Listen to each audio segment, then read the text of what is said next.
जय हिंद मेरे प्यारे विद्यार्थियों।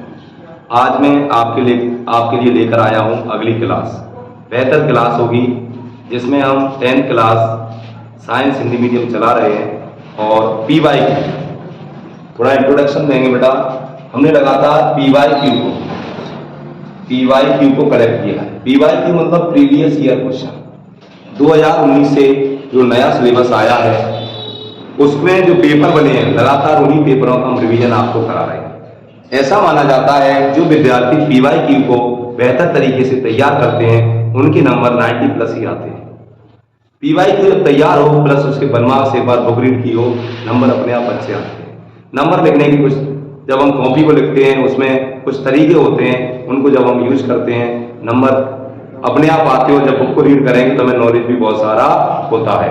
आज हम बात कर रहे हैं कि जो हम पहला चैप्टर पढ़ रहे थे 10th क्लास का रासायनिक अपक्रियाएं और समीकरण। कल हमने 4 रिएक्शन को उसमें बताया, संयोजन अपक्रिया, वियोजन अपक्रिया, ऊष्मा क्षेपी अपक्रिया और ऊष्मा शोषी अपक्रिया। आज हम बात करते हैं इसी क्रम में आज की जो क्रियाएं हैं जिसमें फर्स्ट क्रिया हम देखेंगे विस्थापन अपक्रिया। पहली क्रिया है मेरे भाई विस्थापन अपक्रिया। बड़े अच्छे से समझना, अगर आप ध्यान से सुनते भी हैं तो भी आपको याद हो जाएगा मेरी क्लास में। दूसरी है द्वय विस्थापन अपक्रिया। द्वय विस्थापन अपक्रिया मीन्स इसको बोलते हैं डबल डिस्प्लेसमेंट, ऊपर वाले को बोलते हैं डिस्प्लेसमेंट अपक्रिया। तीसरी जो क्रिया है वो है अपचयन अपक्रिया।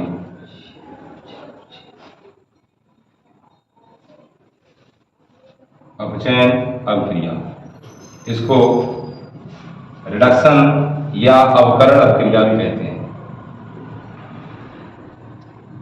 अवकरण अपक्रिया। अगली है भाई देखना उपचयन या ऑक्सीकरण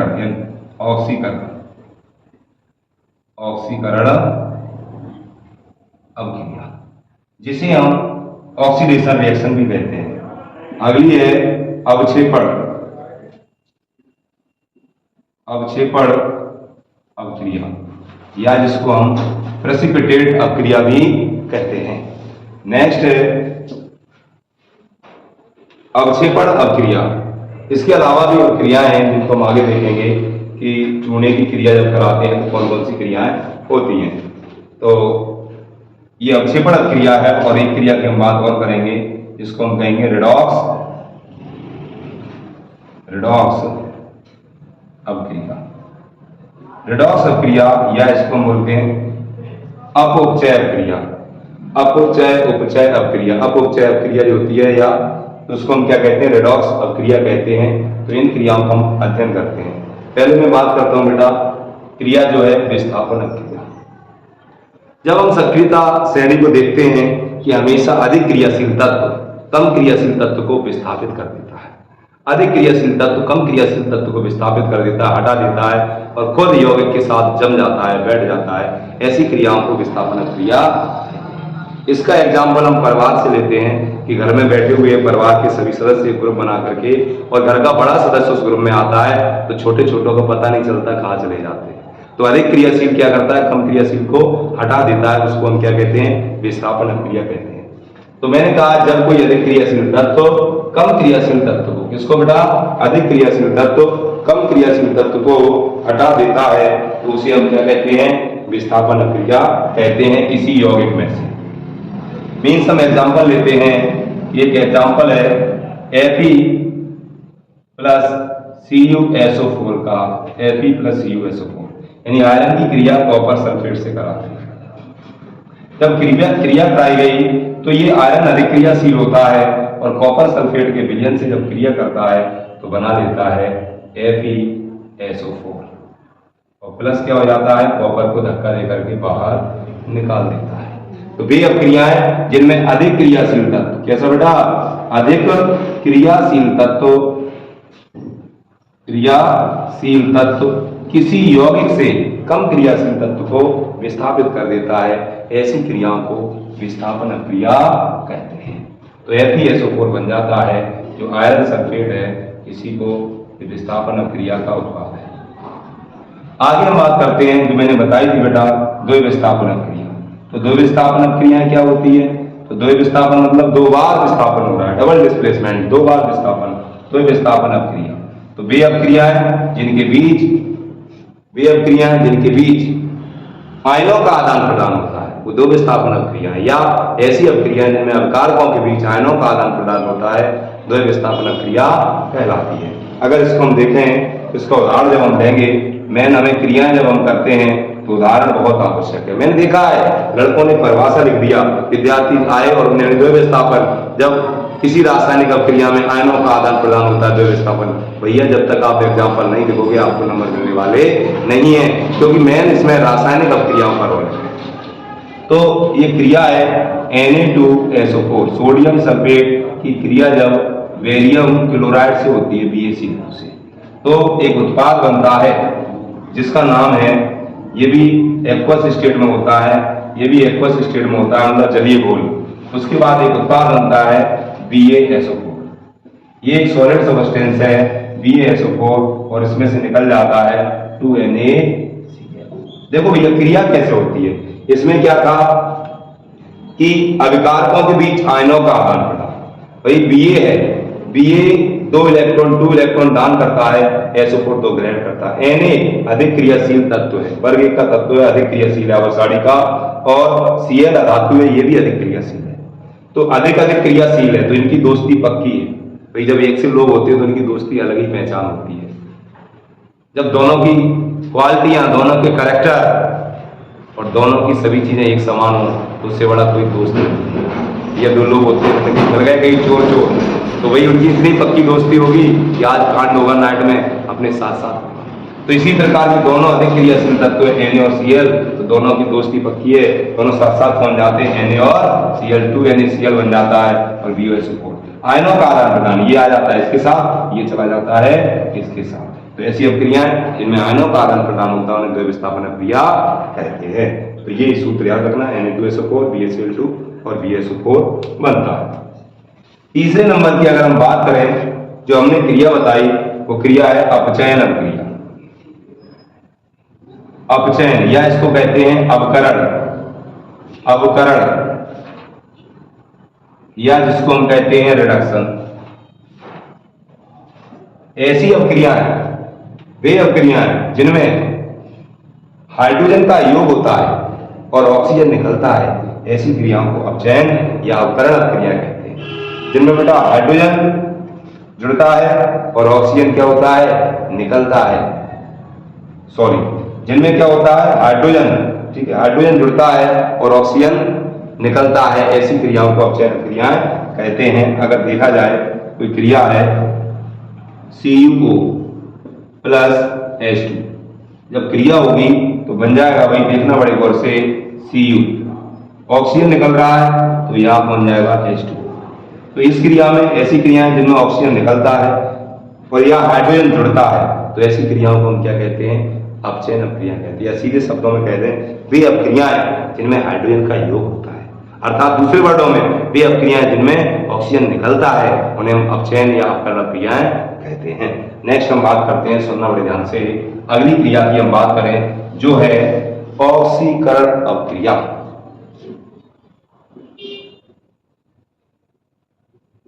भाई नाम से स्पष्ट है, ऑक्सीकरण, ऑक्सीजन का योग होना, तब ऑक्सीजन जुड़ती है तो उसे ऑक्सीकरण कहते हैं। तो भाषा क्या बोलेंगे, ऐसी अपक्रियाएं जिनमें ऑक्सीजन का योग होता है और हाइड्रोजन निकलता है, वो सब क्या कहलाती है, ऑक्सीकरण अपक्रियाएं कहलाती हैं। जैसे हम बात करेंगे ऑक्सीकरण अपक्रिया CuO plus O2, CuO plus O2। तो यहाँ पे जब क्रिया होती है, क्रिया को जब हम कराते हैं तो क्या बन जाता है, 2CuO2। क्या बन जाएगा, 2CuO2 बन जाता है। ऐसी क्रियाओं को हम क्या कहते हैं, ऑक्सीकरण क्रिया कहते हैं, जिसमें ऑक्सीजन का योग होता है। आगे हम बात करेंगे जो ऑक्सीकरण क्रिया है, भाई ये मैं आपको एक्सप्लेन कर रहा हूं। इसी के साथ साथ यदि आपको नोट्स चाहिए, व्यवस्थित नोट्स पूरे 10th क्लास का 1 से लेकर 13 तक अवेलेबल है, जो आपको हार्ड कॉपी में अवेलेबल हो जाएगा। इसके लिए हमारे व्हाट्सएप कॉन्टैक्ट पर मैसेज करें, क्योंकि फ़ोन तो उठाने का टाइम नहीं है, दिन भर लगातार कोचिंग में बिजी रहता हूँ। आगे हम बात करते हैं ऑक्सीकरण क्रिया। दूसरी अगर हम देखेंगे ऑक्सीकरण के बाद आता है रेडॉक्स अवक्रिया। रेडॉक्स अवक्रिया क्या है? रेडॉक्स अवक्रिया वे अवक्रियाएं जिनमें ऑक्सीकरण और अपचयन साथ साथ होता है, ऐसी क्रियाओं को रेडॉक्स अवक्रिया कहते हैं। दोनों साथ साथ हो रहा है, जैसे 2Cu या CuO plus H2, CuO plus H2। तो इसमें क्या हो रहा है देखना मेरे भाई, यहां से ऑक्सीजन निकला, इसके साथ जुड़ गया, ये Cu अकेला रह गया और हाइड्रोजन और ऑक्सीजन का साथ संगम हो गया। यहां से कॉपर ऑक्साइड से ऑक्सीजन निकला है, तो ये कौन सी क्रिया हो गई है? ये हो गई अपचयन। हाइड्रोजन के साथ ऑक्सीजन बेटा जुड़ गया है, ये कौन सी हो गई है? ऑक्सीकरण। कौन सी हो गई भाई? ऑक्सीकरण। तो ऐसी क्रिया जिनमें अपचयन और ऑक्सीकरण साथ साथ होता है, उन्हें हम क्या कहते हैं? रेडॉक्स अवक्रिया कहते हैं, या अपचय उपचय अवक्रिया भी कहते हैं। जिनमें अपचयन हो रहा है और क्या हो रहा है? उपचयन हो रहा है, दोनों क्रियाएं साथ साथ हो रही बेटा, उन्हें हम क्या कहते हैं? अपचय उपचय अवक्रियाएं या रेडॉक्स अवक्रियाएं कहते हैं। नेक्स्ट बात हम जब करेंगे, जिसमें अगली रिएक्शन है जिसका नाम है अवक्षेपण अवक्रिया। कौन सी अवक्रिया भाई, समझ रहे हो? अवक्षेपण अवक्रिया। अवक्षेपण अवक्रिया देखो मेरे भाई, सुनना बड़े ध्यान से। अवक्षेपण अवक्रियाएं क्या होती हैं? ऐसी अवक्रियाएं जिनमें दो या दो से अधिक अपकारक आपस में मिले और ऐसा पदार्थ बनता है जो जल में अविलेय होता है। वही ज्यादातर क्रियाओं में सफेद रंग का अवक्षेप बनता है, इसलिए किताबों में भी लिखा हुआ है सफेद। किताबों की जब हम स्टडी करते हैं तो उसमें देखा गया है। भाई हमको ज्ञान कहां से होता है? हम कोई भी वर्ड बोलते हैं, कोई अपने मन से थोड़ी बोलते हैं, जो बुक में लिखा है वही तो बोल रहे हैं। तो किताबों में लिखा है, जब आप पढ़ेंगे मेहनत से, रात भर देखेंगे, बार बार पढ़ेंगे तो आपको मिल जाएगा। वे क्रियाएं जिनमें दो या दो से अधिक अपकारक आपस में क्रिया करते हैं और एक सफेद रंग का ऐसा पदार्थ बनता है जल में अघुलनशील होता है, ऐसे पदार्थ को अवक्षेप कहते हैं। और अवक्षेप जिन क्रियाओं में बनता है उन क्रियाओं को अवक्षेपण अवक्रिया कहते हैं। देखिएगा, जो द्वैविस्थापन का उदाहरण है वही अवक्षेपण क्रिया का हो जाएगा। जैसे मैंने कहा Na2SO4 प्लस BaCl2, जब क्रिया होगी तो बन जाएगा BaSO4 प्लस 2NaCl। तो ये जो बना है पदार्थ, ये क्या है? अवक्षेप है। तो वे अवक्रियाएं जिनमें क्या बनता है? अवक्षेप बनता है, ऐसी क्रियाओं को हम क्या कहते हैं? अवक्षेपण क्रिया कहते हैं। जब मैंने PYQ का अध्ययन किया, देखा, जो फर्स्ट चैप्टर है 2019 से जो पेपर हम देख रहे हैं PYQ न्यू बुक से, तो रिएक्शन लगातार आती है और बदल बदल के तरीके अलग अलग हो सकते हैं, लेकिन रिएक्शन आती है। इस वर्ष पेपर में आया कि बताइए किस प्रकार की क्रिया है। हमें आंसर लिखना था कि ये द्वैविस्थापन अवक्रिया है, हमें आंसर लिखना था कि अवक्षेपण अवक्रिया है, या हम लिख रहे थे द्वैविस्थापन अवक्रिया है। इस प्रकार पूछा गया, पेपर में आया कि निम्न के उदाहरण लिखो, अवक्षेपण क्रिया का उदाहरण क्या है।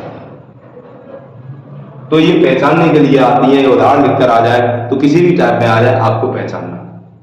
क्योंकि जब आप अच्छे से पढ़ के बेटा गए हो, पेपर कई तरीके से, पेपर जो सेटर होता है 2-4 क्वेश्चन डाल देता है पेपर में, ऐसे क्वेश्चन डालता है कि बच्चा गुमराह हो जाए, कम पढ़ने वाले बच्चे छोड़ के आ जाएगा। लेकिन जो वास्तविक पढ़ा है, जिसको नॉलेज है, कितने भी घुमा के देंगे, क्या पूछेंगे भाई? पूछा तो वहीं से है, जब उन्होंने वहां से पूछा तो वहीं से मिल जाएगा। इस प्रकार तो ये जो क्रियाएं हैं जो पेपर में जरूर आती हैं, मोस्ट है, इनको तैयार आपको करना है। इसके बाद जो क्रम चलता है, यदि हम देखेंगे, जो अगला क्रम है जिसे हम चालू करेंगे, क्योंकि एक बहुत अच्छा टॉपिक है इस चैप्टर का, जिसको हम कहते हैं संतुलित रासायनिक समीकरण, उसको पढ़ते हैं। एक टॉपिक है जिसमें छोटी छोटी क्रियाएं हैं जिनको हम अध्ययन करते हैं, जैसे एक संचारण। आज एक क्वेश्चन और हम आपको बताएंगे जिसको कहते हैं संचारण। और भाई जाते जाते संचारण तो होना ही है, ये दुनिया के सभी लोगों का धीरे धीरे क्या होता है? संचारण होता है, और इस दुनिया से भी क्या हो जाते हैं? अलविदा हो जाते हैं। संचारण का मतलब है क्या? कोरोजन, डिकम्पोजिशन, धीरे धीरे टूटना। जब लोहा कुछ धातुओं को छोड़कर जब लोहा, अधिकांश धातु में, जब लोहा या लोहे से बनी वस्तुएं या धातु या कुछ धातुएं को छोड़ करके सभी धातुएं जब वायुमंडल की नमी और गैसों के संपर्क में आती हैं तो वायुमंडल की नमी और गैसों से क्रिया करके अपने ऊपर एक परत बना देती है। वो परत उस धातु को धीरे धीरे सने सने नष्ट कर देती है। इस क्रिया को ही क्या कहते हैं? संक्षारण कहते हैं। संक्षारण का मतलब नष्ट होना। तो वायु धातु ऐसे रखते हैं, लोहा या लोहे से बनी वस्तुएं वायुमंडल की नमी और गैस से क्रिया करके धीरे धीरे नष्ट हो जाती है। इस क्रिया को ही क्या कहते हैं? संक्षारण कहते हैं। ये होता है संक्षारण। जैसे उदाहरण, लोहे में जंग लगना। लोहा जब वायुमंडल की नमी से क्रिया करता है तो अपने ऊपर एक लाल भूरे रंग की परत बना लेता है, जिसे जंग कहते हैं, जो लोहे को धीरे धीरे नष्ट कर देता है। इसके बाद संक्षारण के उपाय, कैसे संक्षारण से बचा जा सकता है? संक्षारण दुनिया में होने वाली एक बहुत ही हानिकारक क्रिया है। यदि संक्षारण न होता तो हमें बिल्डिंग दोबारा नहीं बनानी पड़ती। एक बार महल खड़ा कर देते लोहे का, एक बार धातुओं का बना देते, लगातार उसी में जीते रहते, यानी कितनी पीढ़ियां हमारी जी जाती उसमें। एक बार पुल बनता, दोबारा बनने की जरूरत नहीं थी, क्योंकि लोहे का बन जाता, कभी नष्ट नहीं होता। लेकिन ये संक्षारण एक बहुत ही हानिकारक क्रिया है, जिससे विश्व का बहुत सारा धन, बहुत सारा मनी खर्च हो रहा है। शेष बात हम नेक्स्ट क्लास में आपको बताएंगे संक्षारण के बाद, क्योंकि जो हमारा वीडियो है ज़्यादा जब लंबा हो जाएगा तो आप पसंद नहीं करोगे। इसलिए बहुत ही शॉर्ट तरीके से और संक्षेप में थोड़े समय में आपको बहुत ज़्यादा मटेरियल देने की कोशिश करता हूँ। और आप भी हमारे चैनल को सब्सक्राइब, लाइक करें। जय हिंद, जय भारत।